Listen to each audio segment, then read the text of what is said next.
ماہ رمضان المبارک میں مغفرت کے اسباب، ریزن آف مغفرت جو ہیں وہ بڑھ جاتے ہیں۔ نمبر ایک، ماہ رمضان کا روزہ رکھنا سامان مغفرت ہے۔ رمضان میں قیام کرنا یعنی جو رات جاگ کر عبادت کرتے ہیں یہ بھی مغفرت کا ذریعہ ہے۔ ماہ رمضان کی شب قدر میں عبادت کرنا یہ مغفرت پانے کا ذریعہ ہے۔ روزہ دار کو افطار کروانا یہ بھی مغفرت کا ذریعہ ہے۔ غلام یا ملازم پر آسانی کرنا یہ بھی مغفرت کا ذریعہ ہے۔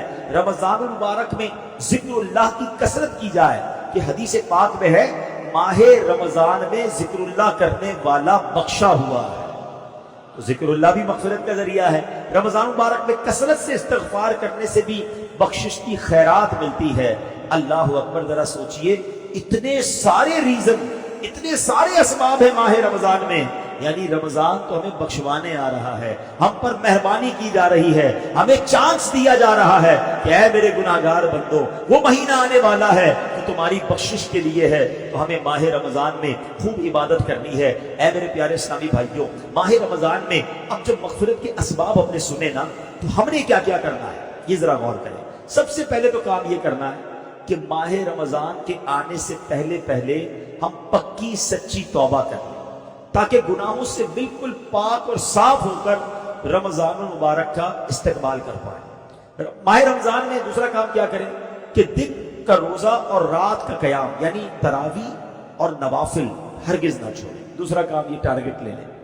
تیسرا، نفس امارہ کی خواہشات کو روکنے کی بھرپور کوشش کریں، کیونکہ شیطان تو بند ہوتا ہے لیکن ہماری عادتیں ہمارے ساتھ لگی ہوئی ہوتی ہیں، تو ہمیں اس میں ان عادتوں کی وجہ سے جو گناہ کی عادت ہوتی ہے نا، ایک سوال کیا گیا علماء سے کہ حضرت یہ ماہ رمضان میں تو کہا جاتا ہے شیطان بند ہوتا ہے، بندہ پھر گناہ کیوں کرتا ہے، پھر غلط کام کیوں کرتا ہے؟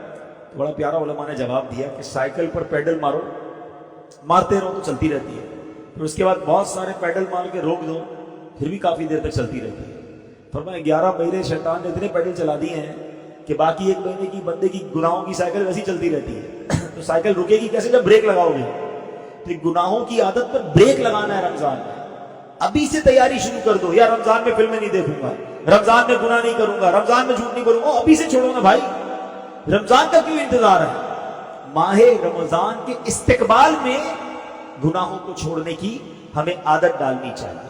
اچھا، ماہ رمضان میں ایک اور آپ نے کام یہ کرنا ہے کہ پورے دن میں تمام دنیاوی خیالات سے پاک ہو کر، سارے کاموں سے فارغ ہو کر بے شک تھوڑی دیر ایسی رکھنی ہے جو صرف اللہ کا ذکر کرنا ہے، درود پاک پڑھنا ہے۔